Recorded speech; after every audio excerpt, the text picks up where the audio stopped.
پرکھ نہ ہونا کہ کسی نے کسی کی ذات سے پیار کیا ہے تو ابو بکر صدیق نے میرے مصطفیٰ کی ذات سے پیار کیا ہے صلی اللہ علیہ وسلم، حضور کی ذات سے محبت کی۔ اور کب یاری لگائی؟ جناب ابو بکر صدیق کی عمر 16.5 سال تھی۔ کتنی؟ اور نبی پاک کی عمر تقریباً 20 سال تھی۔ مکے میں دوستی لگ گئی، پانی پرن سہیلیاں تے رنگا رنگ کڑے، اسی پریا اس دا جانیے جس دا توڑ چڑھے۔ کہاں دوستی لگائی؟ 16.5 سال کی عمر۔ آج 1450 سال گزر گئے ہیں، مدینہ منورہ جو جا کے گردن چکاتا ہے ابو بکر کی یاری کو بھی سلام کر کے جاتا ہے۔ کیسی دوستی ہے! اور ذات کے ساتھ پیار کیا، صفات کے ساتھ نہیں۔ جب آدمی کا عروج ہوتا ہے تو بڑے یار آ جاتے ہیں، بڑے دوست نکلتے ہیں، وہ کہتے ہیں کیا بات ہے جناب کی، ہم آپ کے ساتھ رہا کرتے تھے، وہ پرانا یارانہ، پرانی دوستی، آپ ہمارے پڑوسی ہیں، چوتھی گلی میں آپ کا گھر ہوتا تھا، کبھی کبھی فلاں دکان پہ ملتے تھے، اکٹھا سودا خریدتے تھے، بڑے لوگ۔ لیکن دکھ کا وقت، تکلیف کا وقت، ابو بکر صدیق نے حضور سے اس وقت یارانہ لگایا تھا جب کوئی بھی نہ تھا، کوئی بھی نہ تھا۔ کئی لوگ آئے ہیں، وَرَأَيْتَ النَّاسَ يَدْخُلُونَ فِي دِينِ اللَّهِ أَفْوَاجًا، فوجوں کی فوجیں آئیں، لیکن ابو بکر اس زمانے میں آئے حضور کی ذات سے پیار کر کے، نبی پاک کی شخصیت سے پیار کر کے۔ 16.5 سال کی عمر میں یارانہ لگایا۔ حضور بھی تجارت کرتے تھے، جناب صدیق اکبر بھی تجارت کرتے تھے۔ جب جناب خدیجہ الکبریٰ سے نبی پاک علیہ الصلوۃ والسلام کا نکاح مبارک ہوا تو حضور اسی محلے میں چلے گئے جہاں حضرت خدیجہ کی رہائش تھی۔ تو اسی محلے میں، جس کو آج شار ابراہیم خلیل کہا جاتا ہے، اسی محلے میں مکہ مکرمہ میں جناب صدیق اکبر کا گھر تھا۔ پہلے یارانہ تھا، پھر محلہ بھی ایک ہو گیا۔ شام کو روز ملاقات ہو جاتی، روز۔ جس دن رسول کائنات صلی اللہ علیہ وسلم پہ وحی کے آثار آنے لگے نا، جناب جبرائیل علیہ السلام تشریف لانے لگے، آثار وحی آنے لگے، تو نبی پاک علیہ السلام تھوڑا تھوڑا پریشان رہنے لگے۔ جناب خدیجہ الکبریٰ نے حضرت ابو بکر صدیق کو پیغام بھیجا، بلایا، اور اس زمانے میں ابھی کلمہ نہیں پڑا۔ فرمانے لگی آپ کے صاحب، آپ کے دوست ذرا پریشان رہتے ہیں، ان سے پوچھے تو صحیح کیا معاملہ۔ حضرت خدیجہ الکبریٰ رضی اللہ، یہ کس زمانے کا یارانہ، یہ کس دور کی دوستی ہے؟ اور وہ تجارت کا زمانہ تھا، وہ کاروبار کا وقت تھا، رسول پاک کے ساتھ دوستانہ لگ گیا تھا، محلہ ایک تھا۔ پھر اس دوستی نے آگے درجات اختیار کیے۔ انسان اپنے دوست کے ساتھ، اور بالخصوص جو جوانی کا دوست ہوتا ہے، اس کے ساتھ بڑا بے تکلف ہوتا ہے۔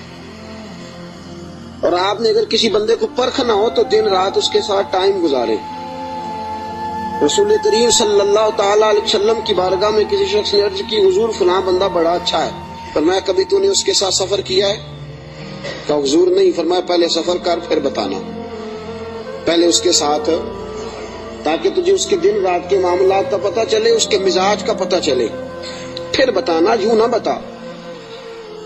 جناب صدیق اکبر رضی اللہ تعالیٰ عنہ نے نبی پاک علیہ الصلوۃ والسلام کو 20 سال کی عمر مبارک سے جانتے تھے، اور حضور علیہ الصلوۃ والسلام نے اعلان نبوت فرمایا 40 سال کی عمر میں۔ یہ جو 20 سال ان کا درمیان میں یارانہ رہا، دوستانہ رہا، اس پورے عرصے میں انہوں نے نبی پاک علیہ السلام کو اس نگاہ سے نہیں دیکھا کہ یہ نبی ہے۔ توجہ ہے آپ کی؟ بات کو پرکھیے گا، ذرا غور کیجیے گا۔ ایک ہوتا ہے بندہ سمجھتا ہے یہ شیخ ہے، یہ پیر ہے، یہ علامہ ہے، یہ مولانا ہے۔ اب جب اس نگاہ سے وہ پرکھتا ہے، دیکھتا ہے، تو آپ جان سکتے ہیں کہ وہ، اس کا تصور ہوتا ہے کہ یہ نیک ہوگا، پرہیزگار ہوگا۔ بہت ساری ایسی نظریں ہیں جو اس پہ وہ ڈالتا ہی نہیں، تائرانہ نظریں، تنقید کی نظریں ڈالتا ہی نہیں، اس زاویے سے وہ سوچتا ہی نہیں۔ میرے عزیزو، نبی کریم صلی اللہ علیہ وسلم کو جناب صدیق اکبر نے 20 سال اس نظر سے دیکھا ہی نہیں کہ یہ نبی ہے۔ یہ میرے نبی پاک علیہ الصلوۃ والسلام کی سیرت اور کردار کا حسن ہے۔ فقد لبثت فیکم عمرا من قبلہ افلا تعقلون، کہا لوگوں میں نے تمہارے درمیان عمر گزاری ہے، میرا تمہارے درمیان جوانی کا گزارنا اور پاکیزہ رہنا اس بات کی دلیل ہے کہ میں اللہ کا نبی ہوں۔ میری عمر کو دیکھ لو، میں نے 40 سال کا وقت تمہارے درمیان گزارا، یہ دلیل ہے کہ میں اللہ کا نبی ہوں۔ 20 سال دیکھا جناب صدیق اکبر نے، اور نبی پاک علیہ السلام فرماتے ہیں جس کو بھی میں نے کہا نا کلمہ پڑھ لے اس نے معجزہ مانگا۔ کسی نے کہا پتھروں کو کلمہ پڑھائیے، کسی نے کہا درختوں کو سجدہ کرائیے، کسی نے کہا ڈوبے ہوئے سورج کو بلائیے، کسی نے کہا چاند توڑ کے دکھائیے۔ فرمایا ابو بکر نے معجزہ مانگا ہی کوئی نہیں۔ ابو بکر نے معجزہ کن فیکون اجے کل دی گل ہے، اساں پہلوں پریت رلائی۔ ابو بکر صدیق نے معجزہ مانگا ہی نہیں۔ میں نے کہا ابو بکر کلمہ پڑھ لے، کہا حضور ٹھیک ہے پڑھا دے، حضور ٹھیک ہے پڑھا دے۔ نبی پاک علیہ السلام کا کلمہ پڑھ لیا جناب صدیق اکبر نے۔ دوستو ابو بکر صدیق مکہ مکرمہ کے ایک سنجیدہ ترین شخص کا نام ہے۔ یہ جذباتی آدمی نہیں، وہ جی غریب آدمی تھا، چلا گیا پیر صاحب کے پاس، مرید ہو گیا، ساری زندگی کی خدمت میں گزار دی۔ یہ ایک بہترین تاجر ہے، یہ وہ شخص ہے جس کا مکہ مکرمہ سے لے کر مدینہ طیبہ تک اور شام کی سرحدوں تک تجارت کا مال پھیلا ہوا ہے۔ آپ دیکھیے جب ہجرت کر کے حضور گزر رہے ہیں نا مکہ مکرمہ سے مدینہ طیبہ کی طرف، تو بہت سارے لوگ ایسے تھے جو حضور کو نہیں جانتے تھے لیکن جناب صدیق اکبر کو جانتے تھے، واقف تھے حضرت صدیق اکبر کے۔ حضور انہوں نے جناب ابو بکر صدیق سے پوچھا یہ کون ہے آپ کے ساتھ؟ جناب صدیق اکبر یہ تو بتا نہیں سکتے تھے کہ یہ نبی پاک ہیں، اس لیے کہ بات پھیل جاتی، کافروں کو پتہ چل جاتا۔ پتہ کیا فرماتے تھے؟ فرماتے تھے یہ میرے راہبر ہیں، یہ مجھے سیدھا رستہ دکھاتے ہیں، یہ مجھے سیدھا رستہ دکھاتے ہیں، یہ میرے راہبر ہیں، میں ان کے پیچھے ہوں، جدھر لے جاتے ہیں میں چلا جاتا ہوں۔ وہ لوگ یہ سمجھتے کہ شاید ابو بکر کو رستوں کا پتہ، تو کسی ایسے شخص کو ساتھ لیا جسے رستوں کا۔ یہ ایک بہترین سمجھدار زیرک آدمی ہے، زیرک آدمی اور دانا آدمی ہے۔ اس نے کلمہ پڑھ لیا، کیا دیکھ کے؟ صرف یہ دیکھ کے کہ یار وہ شخص جس کی جوانی اتنی پاکیزہ ہے، جس کا مزاج عرب کے اس برے اور گندے معاشرے میں اتنا صاف ستھرا ہے، وہ یقیناً اللہ کا نبی ہو سکتا ہے۔ اس مزاج میں جناب صدیق اکبر نے کلمہ پڑھا، اور کلمہ پڑھ کے پوری تیاری کر لی نبی پاک کا ساتھ دینے کی۔ تجارت چھوڑ دی، کاروبار چھوڑ دیا، بچے بھی تھے۔ ابو بکر صدیق کی 14 کے قریب اولادوں کا تذکرہ ملتا ہے، بچے بھی تھے، والد صاحب بھی موجود تھے۔ جناب ابو بکر صدیق کے والد گرامی جناب صدیق اکبر کے انتقال کے بعد ان کا وصال ہوا۔ حضرت صدیق اکبر کے بہن بھائی بھی تھے، سارا کچھ تھا، لیکن ابو بکر نے مان لیا ہے تو پھر باقی سارا کچھ چھوڑ دیا ہے۔ صدیق اکبر سائے کی طرح میرے نبی پاک کے ساتھ ہے۔ حضور نے فرمایا دن ہے تو ابو بکر نے کہا سونے دینی ہے، رات ہے تو حضور رات ہی ہے۔ ایک بات، صرف ایک بات، اور پھر میں آگے بڑھتا ہوں۔ حضرت علی المرتضیٰ رضی اللہ تعالیٰ عنہ نے لوگوں سے پوچھا تھا، لوگوں اپنے زمانے میں حضرت علی نے اپنے دور خلافت میں فرمایا لوگوں بتاؤ سب سے زیادہ بہادر کون ہے مسلمانوں میں سے؟ انہوں نے کہا حضور آپ علی ہیں، اسد اللہ و رسول آپ کا لقب ہے، آپ ہی سب سے زیادہ بہادر ہیں، اور کون ہوگا؟ تو جناب علی المرتضیٰ نے فرمایا مکہ مکرمہ میں ایک دن ایسا بھی آیا تھا کہ میرے سامنے کافروں نے رسول پاک کو پکڑ لیا تھا، اور سارے مل کے اللہ کے حبیب پہ تشدد کر رہے تھے، معاذ اللہ۔ کوئی گلے میں چادر ڈال کے اس کو مروڑتا تھا، اس کو جو ہے وہ کھینچتا تھا، اور حضور کی مقدس آنکھیں باہر نکل آئیں۔ فرمایا کوئی نبی پاک علیہ الصلوۃ والسلام کو مارتا تھا، فرماتے ایک شخص زور سے پکارا ابو بکر کو بلاؤ، ایک شخص زور سے پکارا ابو بکر کو۔ جناب علی المرتضیٰ فرماتے ہیں میری 13-14 سال عمر تھی، میں نے ابو بکر کو آتے دیکھا، نہ سر پہ ٹوپی تھی نہ پیروں میں جوتا تھا۔ ابو بکر دوڑا ہوا آیا،